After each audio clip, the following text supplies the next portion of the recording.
Are we the baddies? I drink your milkshake. Hey, this is Office Baddies coming to you from a balcony in beautiful Koreatown, Los Angeles. My name is Sean. My name's Nick, and welcome to another episode. Really excited to talk about the movie today and drink a little bit of booze on a Monday night. For sure. Always love to be here. I think it's one of the highlights of my week. But before we get into the movie, which this week is Goodfellas, I kind of wanted to talk to you, Nick, about something that went down in our personal lives, which I thought was both crazy, hilarious, and a little scary. So you want to tell us about what happened? Sure. So it actually involves a scene that is just out of frame of the camera right now. It's one floor above. Into the back here left, there is a woman who has been screaming for a week straight, screaming different religious chants. It evolved from that in the evening and in the morning to us trying to quiet her down because we're across the alley. You know, about our balconies are 20 feet apart. And then it turned into her personally harassing us. And then it turned into, a confrontation between me and her in the alley. And then this Russian guy runs out from around the corner. Well, should we back it up and kind of tell, the whole thing? Or do you want to, take shortcuts with it? What do you think? I mean, is there anything you want to add before I get to the Russian guy? Sure, but, yeah, go ahead. Okay. So, basically, it all comes to a head where I am across the alley from this woman, and she is screaming at me, and this Russian guy runs out in the alley and is saying, I haven't slept for a fucking week, and he's screaming up at her, and he's kind of trying to figure out where she lives, figures out where she lives, runs back in, and I'm thinking, I don't know what's going to happen, but I sit back at my desk where I have a view of what's going on, and after a few minutes, I hear like a kind of boom, and I look across the way, and this Russian guy is in this lady's apartment. And he's like flipping over her radio, which she blasts all day long, saying, "No, my radio." And he pushes like her cans of beans out the window with the screen door. It lands in the alley, gets run over by a trash truck, an hour later. So there's, Goya beans all splattered in the alley now, which is great. But it was just a crazy confrontation that lasted like a week. I got our building management involved, and I cold called this other building so much to no response, but finally we got a response, and it kind of exploded, and I'm glad that it's kind of resolved now. But yeah, just to throw in a few details though, it's just this lady literally screams, and she's cursing at us in Spanish. This is going on every single day, and at first I'm kind of like, what, this is what we paid for. We live in pretty close to downtown, and people are going to yell, and we're going to hear maybe the occasional gunshot in the distance and people yelling, blah, blah, blah. But this was just insane. She created this personal vendetta towards us, and would make her day essentially just yelling at us. And I think maybe she was bored, but yeah, she thought it was quite hilarious, and we hated it. We were trying to work, and she's just yelling at us. And yeah, I don't know if you could quite see it, but it's one of these little windows right back here that you would normally see during the episode. yeah, it was hell, but we think it's over now. I think she's being evicted, or some sort of social services is getting involved. Yeah, because I think she's got some sort of mental thing going on, which I hope she gets figured out. But man, was it hell to deal with. I can't believe that you saw someone from the balcony while you're smoking a cigarette go into her apartment, grab her radio, and smash it on the ground. Can you? What the fuck was? What the fuck was that like, dude? Oh, excuse me. It was crazy. I mean, I thought I was watching a movie in front of my eyes. Honestly, You're watching Goodfellas, huh? It really was taking justice into their own hands. I think we were all in the neighborhood annoyed by it, but this one guy finally had enough, and just decided that he was gonna ruin her with his hands. He didn't touch her physically, thank God, but yeah, it's weird. I feel like I don't agree necessarily with his approach of breaking and entering, but at the same time, I think we've had enough of what was going on. It was so loud day in, day out, and in a weird way, we kind of thought of him as a vigilante or a hero, because now it's decently quiet for Koreatown, I suppose. Yeah, it's definitely getting better every day since then, but I just hope that it stays quiet. Fingers crossed. You know, you never know down here. It's one thing after another, but we're hanging in there. Sure. So why don't you tell us what movie we're doing this week? Yeah, so this week is Goodfellas. It's one of my favorite movies growing up. I love a good blockbuster, as we say around in box office baddies. I feel like this is more like of like an artsy one than you usually like. Well, I mean, Scorsese. You love like the deep impact, like fucking like explosion movies. No, where the comet's hurling towards Earth. I think I really like any movie that is like a classic movie that anyone knows about, which is like, to me, the first things that come to mind are like Titanic, Goodfellas, like these are like the movies that everyone talks about. Yeah. So I feel like for me, this is definitely top 10 of all time. And yeah, I picked it because you had kind of a bone to pick with mafia movies, right? Yeah, I know. I feel like it makes me look bad considering that like diving into film history is kind of my thing, but I don't know. It has nothing to do with Scorsese. Like, I love Taxi Cab, Raging Bull, Shutter Island. Like, a lot of the movies he likes are movies that he did. But I just, for whatever reason, don't like mob movies. I don't know where that stems from. I don't know like why that's the case. But yeah, I don't know. Maybe I think it's played out or something or whatever. I think you just rebel against anything that's mainstream, and that's like one of the main film premises, like, of classic films. I feel like, right? Maybe. I don't even know, because it's not like I don't like certain things that are mainstream. There's plenty of things I like, but it's just like, I don't know. Something about just like the classic like mob movie that's like 8 hours long, and I don't know. It's usually not for me. But what I will say is that I did think that there was a lot of things to enjoy about this movie, and why don't we get talking about it? Sure. So do you want to kind of set us up with kind of like the beginning of this film, what goes down? Yeah, so the beginning of the film is like the opening montage, right? Which is kind of like the iconic voiceover, kind of quick-paced, very quickly time. They're moving very quickly in the storyline, right? It's like he's growing up, Henry Hill, and he's in Brooklyn, and he's kind of getting initiated into the mob, and the whole time. How about the opening sequence, though? Isn't that the opening sequence? No, it's where they're driving. Oh, right. Oh, yeah, the opening sequence. The very first opening is like the flash forward to the middle of the movie where they're driving in the car, and, they're all kind of, it's late at night, there's all this red lighting that's really vibey, and then they hear like kind of like a gong, gong, gong on the, trunk of the car, and they try to figure it out. But I don't want to explain the whole scene, but I really like that scene because it just like it feels like a really good hook off the top into like what's going on, and then they immediately flash back. So it's like you feel like you watch it before the flashback though, they go to the trunk and then they immediately start stabbing this guy to death. Yeah, and like it goes right off the top where you know that they're like the heartlessness of the mob and like anyone who disrespects them. You don't know the background of why this guy gets stabbed, but he just gets like insanely murked, like right through the stomach, and like with no remorse. And there wasn't even really a build-up. It's like suddenly Joe Pesci's just fucking slamming a knife into this guy's stomach, and yeah. And then after that, it kind of pans back to Ray Liotta's character growing up through the mob at a very young age. Yeah, that's kind of where the montage starts with the voiceover that I was talking about, and I feel like that was something that I'm trying to think of movies that have it before that. There's obviously voiceover is a big part of it, but it feels like the whole movie relies on that in a really big way. And it kind of sets the tone for the rest of the movie. Yeah, well, that's like the main thing that I notice about Scorsese, which makes him to me like just a masterclass of film, is I think when you see those like next level great directors, they don't really need to flex in the way of like super like nouveau artsy, crazy unpredictable camera work or like crazy sound.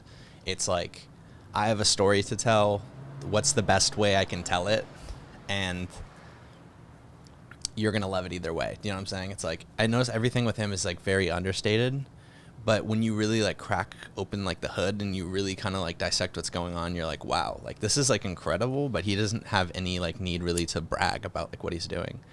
And I think that's crazy, that's sound design, that's fucking cinematography, even the way he writes it too. It's just it's very like comes across as like plain speaking, like you're in there with the mob, and it's there's nothing really that's really going on, you know. But there's so much going on in actuality. Do you know what I'm saying? Yeah, I think the pace of the movie in that part is really good, where it moves along, and they kind of get to the point really quickly of Henry Hill being full grown and kind of moving into the main part of the movie. But I thought that the voiceover really reminded me of Wolf of Wall Street, you know, because you had it feels like the exposition is kind of similar in both movies, where it's like a voiceover of you watching a montage of them coming of age, right? See, that's the thing that I kind of thought was like a little bit. It's not cheesy, obviously, the way like Scorsese does it, but it's no fault to him. But I've always kind of thought that like narration thing was weird, and I think maybe it was like a thing from like that time period of when he was making these movies, like in like 70s and 80s and stuff like that.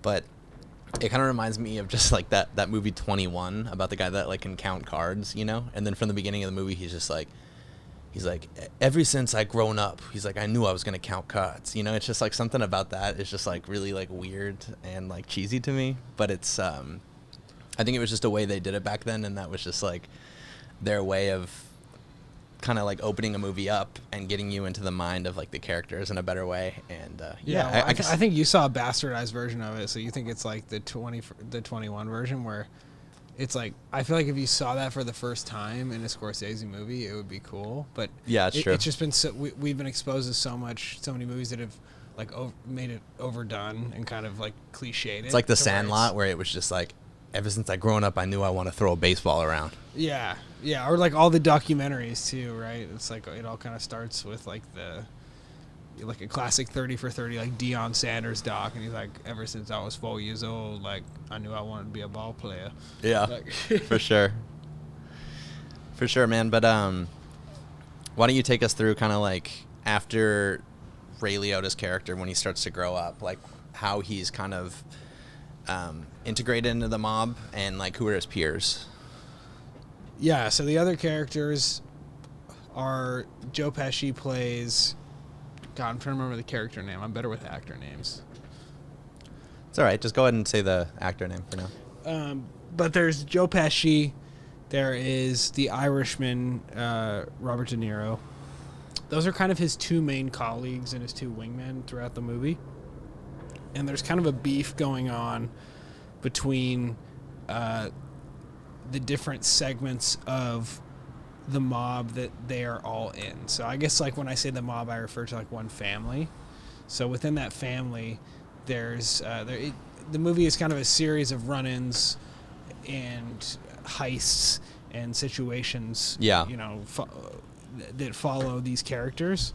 But I thought it was one thing that was interesting to me was the way that they explained towards the beginning of the movie that how the mob was forming, or how the mob was functioning as like a informal version of insurance, where they would basically, you know, pay the rent to their landlord, but they would pay an additional fee out of their commission, you know, like essentially give a commission to the mobster from their restaurant in order for protection from people holding them up, which it is before like law enforcement and all this had a real good hold on all that. So I thought it was interesting, and I saw that the ways that the mob could have been more relevant then than it is now because of the way this stuff is so modernized, right? Definitely, yeah. And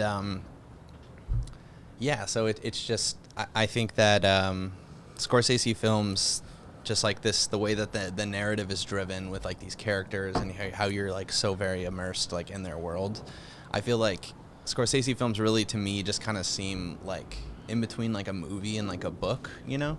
Yeah. Like the voiceover and just the way the scenes sort of like blend together, they really give me a feeling of like you turning the pages like in a novel, you know? And I think that lends itself to like why they're probably so long, is because it's just like I have so much to get across, and it's like I'm gonna give you a half-assed version of the story if I don't do it this way. Do you know what I'm saying? Yeah, sure. Yeah, I think kind of what happens after what we just described is he starts to develop a relationship with Karen, the Henry Hill character, which is Ray Liotta.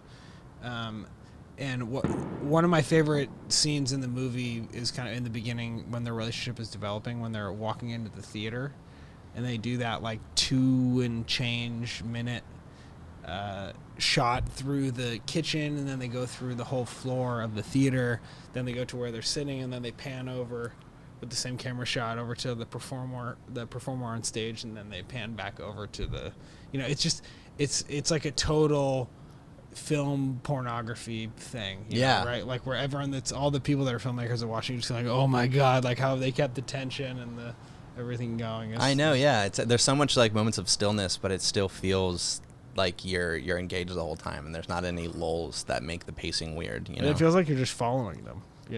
Yeah, and I think they don't know you're there. Exactly, and much like any other narrative aspect of the film, it is the same kind of with the score. Like what Nick was describing, where like they pan from like a table of them talking and chatting, you still hear them talking, but then it pans to someone like on stage like playing as a band, and it's like that's what he'll do with the score, where it will every time like a song comes in on the movie, it almost seems like someone could be on stage or like playing out of frame, and it's like this very like seamless blending of a score within the movie at all times, so it's like nothing feels like out of place or weird. Like there's nothing worse, in a movie where, because I'm personally never really a fan of actual songs in film. Like I like a good score where the sound effects and like just the sort of like violins or pianos that are playing, they complement the tension of the movie. Like Halo. Yeah, like Halo. But it's right. Like when you're playing Halo, you feel like that's the sound of oh, but that's what it sounds like. When you would be walking through that world, what it would sound like. And that's the point I was making. No, yeah, I think that makes sense after you said it. But I think, it's just really interesting how it's like everything's like so blended together, like in one cohesive world. Like there's nothing worse than that, like song that comes in where I don't even know. It's just like some like bastardized like mainstream song that comes in and just starts like playing over all of it, and like the vocals from the actual song kind of like overtake the movie, and it kind of brings you out of it, and suddenly you're just listening to an actual song versus watching the movie. It's just like, why would you do that? Like that's like the worst to me, Yeah, it all felt like it could just be background music to every scene, like every song that was playing, For sure, dude. Yeah, another way that they, kind of created a feeling of each scene and made it feel like real mob shit was, apparently I was doing a little bit of research on the movie, and apparently for every scene, Robert Downey Jr., or that's not the actor, it's Robert De Niro. Lots of D's. Take another hit, N's, dude. Lots of D's and N's, De Niro, Downey Jr. But wow, okay, K-Town. Go ahead. But the point I was making was, for every scene that De Niro was in, they had a matching pair of cufflinks and a matching pinky ring to every suit that he was wearing, like just to take it to the extra level of mob shit. Like, yeah, I love that Scorsese will just go all out. Like, obviously with him, it's gonna be the highest budget movie possible, but like to have a matching pinky ring and a watch and cufflinks, just the whole decked out thing, like, to match every outfit is pretty awesome. But see, that's another thing though, right? Is like he's working with like the highest budget because he, at this point, obviously is like a legendary director. But it doesn't, when you're watching it, you're not thinking like, oh wow, this movie's like so high budget, It almost just seems like, oh, you're just following mobsters around. Like this is a day in a life, That's not something that came to my mind while I was viewing it. Yeah, it's not like you're watching Avatar where you're just like just being bombarded with color and like you're just like, oh my god. It doesn't even matter if like the story sucks. You're just like, that. You see that fucking dragon just take off? Like, whoa. Like they're Can you imagine how much that costed? They're riding a dragon right now from another planet. Like that scene where the guy hops on and like kind of like tames and masters a dragon. Yeah. The war vet. Who lost his legs. I know. Poor guy. Poor fucking guy. Well, dude, that's why it's like, that's like a paraplegic's heaven, you know what I'm saying? Just link into a fucking flying dragon and you're good to go. Yep. Hell yeah. It's the total cinematic experience, as they say. Yeah, but just to step aside from the plot again, I want to talk about how I viewed Pesci's character. I think he's really interesting because I think the main point they were trying to get across, like, with his character is he almost has this, like, Napoleon complex. Like, he's powerful because he's in the mob, and obviously he's fearless with, like, a gun, and, like, he'll fucking, like, hit people, you know, but he always has, like, the protection of their mob, you know, but he will, like, flip on a switch with anybody for, like, no reason. Like, do you remember the scene, Nick, where he's, like, joking around, but there's almost a sense that he's still kind of a little infuriated? Remember the thing where he's like, "You think I'm a fucking clown? Am I funny to you? Oh, yeah. How am I funny?" Yeah, that's a classic scene where they're sitting around and they're joking. Joe Pesci's telling a funny story, and they're all laughing, and Henry Hill's character is like, "Aha, you're funny," and he's like, "Haha, yeah, what do you mean? What do you mean I'm funny?" He's like, You're funny, like you're a funny guy." I'm funny like a clown? Yeah, and he goes, funny like funny how? That's the classic line, is like when you're hanging out with somebody, like, "Oh, like you're funny," you go, "Funny how?" Like the reference. Yeah. But yeah, it just gets really escalated, and then there's a lot of moments like that throughout the movie where they'll take a bit kind of like over the line, like to where everyone's kind of like, "Whoa, like this guy's really cutting the room right now," and then they'll be like, you know what I mean? Just kind of, we're just like, "Ha ha!" And it's just the release, but you're like, "Whoa!" Like, dude, it's someone like, could have just died. there's that other moment later in the film where Pesci's like sitting around a table playing poker with, like, De Niro and Ray Liotta's character. Yeah, the And- kid. Yeah, and, like, the kid who comes up, who actually was I forget his name in The Sopranos, but he played, like, I'm pretty sure, like, a main guy in that Yeah. movie. So it was like an earlier role for him, and he comes up and he's just like, "Hey, like, I got your drink," or I think he, like, made it wrong, and Pesci's like, "Go fucking back and give me another drink." He's like, "That's some bullshit," blah blah blah, and he's just, like, giving him shit, and he keeps, like, turning to his buddies like, "Can you fucking believe this guy? Can you believe him?" And so he finally brings back the drink, and then he says something, like, finally, like, wise ass to him, and he's just like, "Yo, like," he's like, "Fuck you, like, don't talk to me like that." And then, like, De Niro is just like, "Hey, like, good for you, kid. Good for you for wising off to him. You know," he's like, "I like you. That's respect." And then, like, you could see Pesci's just sitting there, like, seething with anger, but kind of, like, this, like, evil smile on his face. And then as the kid, like, turns around to go the other direction, Pesci just, like, brings a pistol up and just, like, fucking, like, shoots him, like, in the foot or whatever, you know? Yeah. And then, dude, he goes to the hospital. They're like, "Take him to the hospital, like, get him his foot repaired." And then the kid comes back, and he still has to, like, work for them. And then Pesci just fucking shoots him dead, like 4 or 5 more shots on him. Yeah. And so Yeah. it's just like he's so unpredictable, and that's one of, like, my favorite things about his kind of, like, character archetype, like, in this movie, is he can take the narrative, like, any sort of way, to where you as, like, a viewer, kind of like, this plot could go any sort of direction, and I have no idea. And so, like, that's kind of fun to watch, you know? Like, is he gonna find something, like, funny in a moment? Is he gonna, like, fucking kill you? Is he gonna put a hit out on you? It's just it's something that really, like, makes a movie not predictable at all. Yeah. I thought that the movie was also great in the sense that there is a lot of movie cliches of, like, classical filmmaking, but that he invented, so they're not necessarily, it's not necessarily cliche, but it feels like this is kind of the baseline for all these next generation directors, like Coen brothers, like, like Safdie brother, all the people that are kind of, like, making these new films. Like, there's something to be said that this is kind of like the Bible for them. Like, all these movies, like Scorsese's movies from the 70s and 80s and 90s, are kind of like what have informed all these kind of new school movies that are, like, very highly regarded by critics. Yeah. So I think that as much as you might have, like, a bone to pick with the mafia thing or whatever, like, there is an importance to recognize, like, in what the movie stands for. I think, like, my biggest thing, and I guess maybe it's just because, like, so many amazing directors, like, top directors, made mob films, but I guess my main question is, like, why did mob films become, like, the main, like the biggest form of, like, high art in, like, mainstream movies? You know what I'm saying? Like, out of any other, like, premise there could be, like, in terms of, like, I don't know, like, just, like, war, medieval times, like, shit like that. Like there are some great films like that, but whenever you hear about like, oh, the greatest movies of all time, you know, like obviously you hear maybe like a Citizen Kane or some shit like that, but it's like always like The Godfather and like all these movies. And like while I know that they are great and amazingly made, it's just interesting to me that like the best directors chose to like make mob movies, and that seemed like the formula to make like one of the best movies ever or something. You know what I mean? Yeah, well, I think it was like mainly Scorsese that kind of owned the genre, right? I mean, That and Francis Ford Coppola with like The Godfather. Yeah, Godfather too.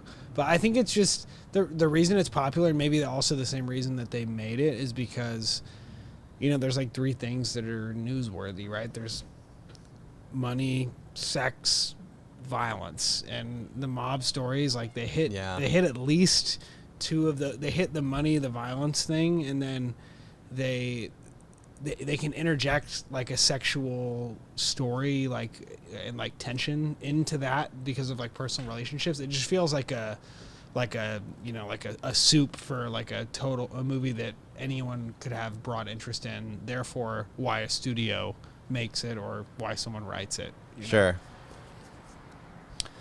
Yeah, definitely. What was your favorite scene in the whole thing? My favorite scene, I think. You had to choose one. I think my favorite scene. I think probably the one where Ray Liotta's character is sleeping, and he like wakes up to like, and it's from his perspective to like him looking down the barrel, and his wife's on top of him with the gun. Yeah. And Karen. Yeah. Karen. And yeah, so he's looking down the barrel of the gun, and he's kind of like trying to talk her out of it, and she's been like fed up the whole movie with like the fact that he's like been like cheating on her. Like she can't necessarily prove it, but she knows it, and she's like pissed off about it, and like she knows like deep down she signed on for like a life like this, but at the same time she's just pissed and like frustrated, and there's not really a way out for her necessarily. So in this moment she thinks like, you know what, like I'm gonna put a fucking gun to like my husband's like forehead, you know.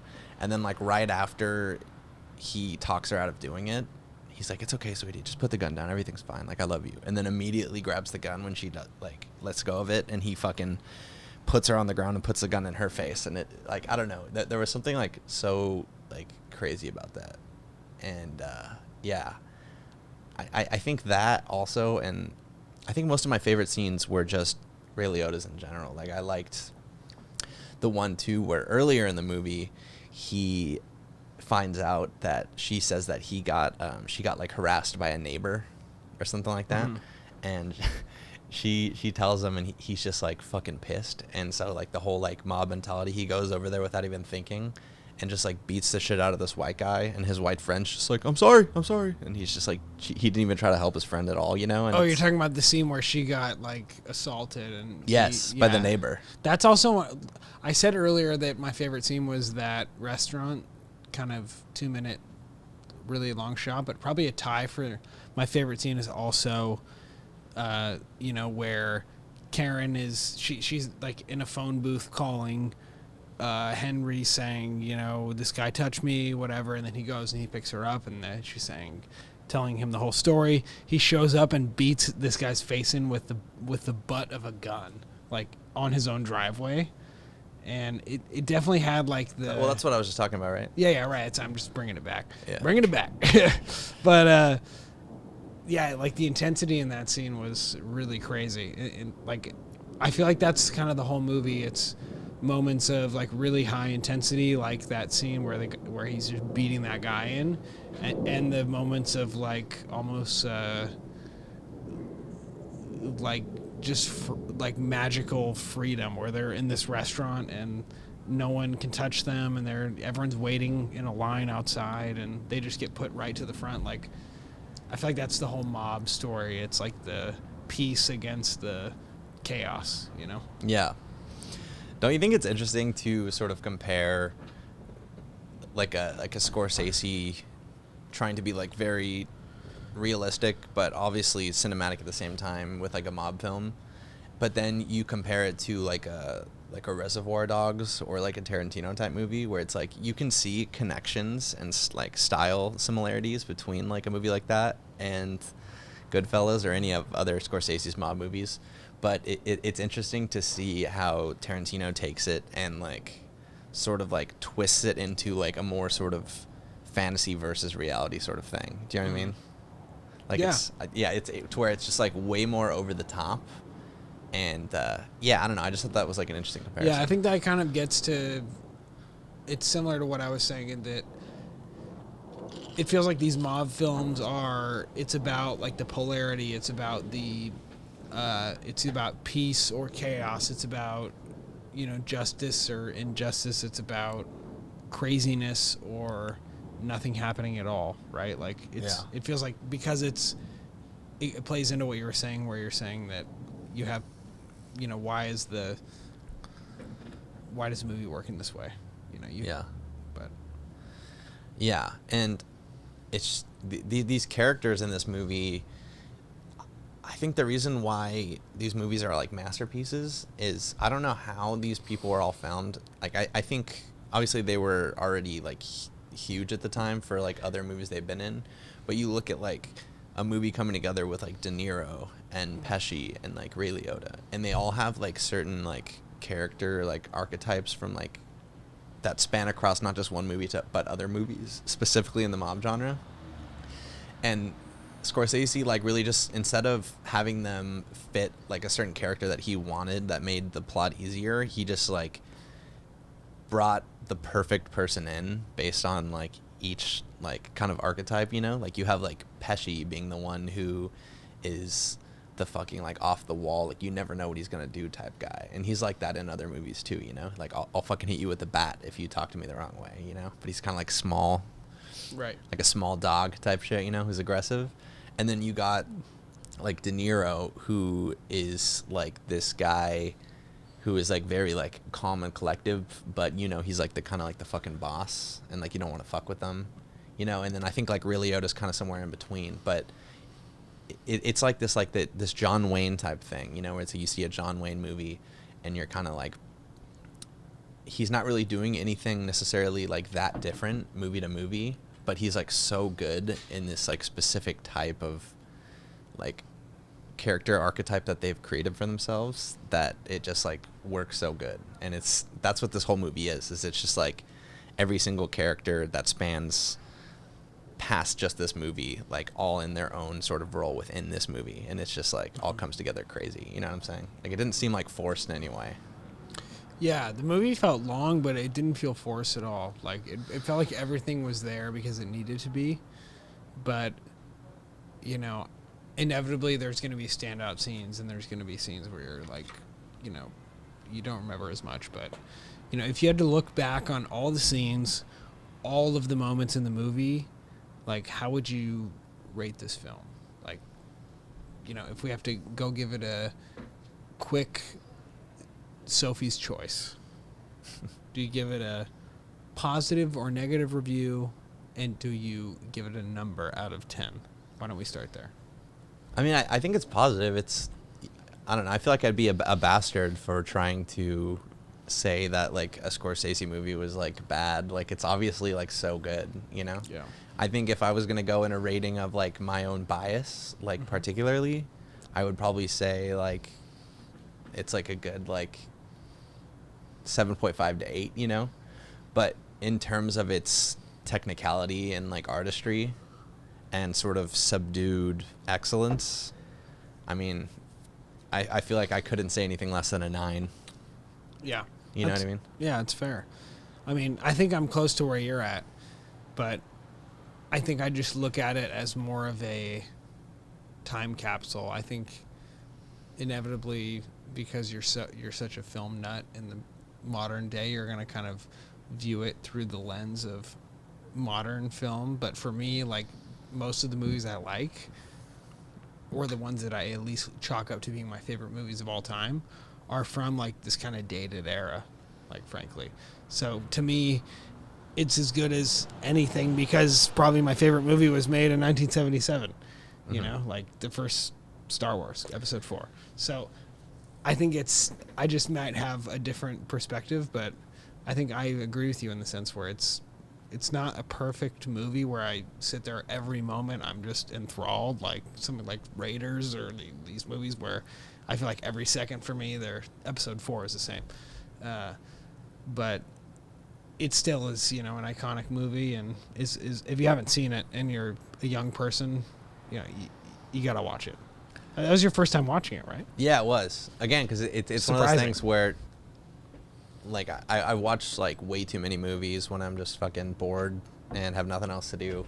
Yep. But, yeah, I think I've kind of strayed away from the mob ones just from, like, personal taste, even though, like, I know every big person into film, like, heralds them as, like, some of the best ever. Like, I know that. And, like, I watched it, and, like, I know it's great, but it's just, like, not the thing that interests me that much, Yeah, that's fair. for whatever reason. And kind of going back to your kind of like point about like modern versus old stuff, it's some of my favorite movies are old as well, but I've always had this thing where I'm really obsessed with like what's good in like a current culture. On the same way with music, like for instance, like I have like a pretty big like record collection, and a lot of them are like new records because I feel like when I get older, like those will be like the old ones, and it's like cool to have and cool to know. And like I really like seeing where we're at with like current culture and where it's going from here, and like maybe what it's drawn from, and like really delving into that versus like shit that's like in a time capsule, which I love as well. And again, some of my favorite movies are from back then, but yeah, I think that's kind of like more where I come from. I get a little bit more obsessive about the new, Yeah, it's fair. I think that's because it's more exciting to me in the sense that I know it just came out. It's just like, wow, I can't believe that like history was just made. Yeah, well, I think it's part of the reason we're here. We kind of have like different ways or different paths to discovering a love for film, but it's just for different reasons and different movies, I do have to add though, one of my favorite things. Woo! Jesus, dude. Good Lord, sorry about that. When's the last time you got tested? That's a good question, but luckily no one's leaving here, and we're on the 4th floor up in the sky. I'm just kidding, so bro. I can sneeze into the ether. I know you're negative. Well, I mean, you don't know that. All right, go ahead. I know you're negative, dude. But I was at Trader Joe's today. you were a Trader. I mean, you have to get groceries. Yeah, but I think. Well, you just fucking ran over my I was bed, also dude. I was about to say something. I was also in H Mart. Sorry, go ahead. But what this is like another thing that I think is really interesting about this movie is I noticed that it's just as much like an action sort of like mob movie and like a deeply intimate drama film as it is like deeply hilarious. I think that's one of like the crazy things that people maybe don't give Scorsese enough credit for, is like the scenes are so good and so well written that he spans so many genres like within the script. And just to kind of like end it like on that note, I just wanted to say that to me was one of the most impressive things. It's like how many times you laugh during this movie for like the ridiculousness of like the vulgarity of like the characters. Yeah, or the intensity of something. Yeah, but also like there's actually some hilarious like lines written in there too. I mean, that is supposed to be treated as like a secondary thing to the drama and the intensity of it. But yeah, I think it's pretty awesome.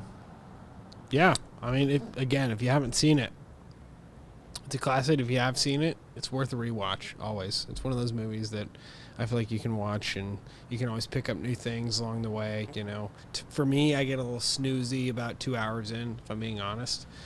But that's because you're deep ADHD. Well, but part of it is that when I watch episode 6, like my attention span is gone after an hour and 10 minutes. Like, just if I watch Lord of the Rings, Fellowship of the Ring, which I just rewatched recently, I was in it the whole time. But there's something about like the arc of classic movies where even if it gives, if you lose attention, it's almost a good thing because you're going to discover new things when you rewatch it. So true. That was kind of the point I was making. But yeah, it was a great movie, and it was the first time that we didn't eat Jolly Time popcorn for the last couple movies, which I was a little bummed about. But All right. Well, I kind of want to just like sign off real quick, but I just wanted hit to me with a bit. I just wanted to tell you something real quick. Roll with me here. Uh-oh. Here we go. You're pretty funny. Come on. You're pretty funny, dude. Where are we going here? I mean, I got bits. I got skits. God, dude. I was What? waiting for the. What do you think? I'm funny like a clown? Oh, my God. Wow, you fucking ran over that one, dude. Okay, give it to me one more time. All right, ready? Yeah. Dude, you're pretty funny, man. Funny how? I mean, you're funny. You make me laugh. Well, like I'm a clown? Do I amuse you? Are we the baddies? I We're into that episode. your milkshake. See you guys later. Milkshake. Milkshake. Bye. Milkshake. Bye.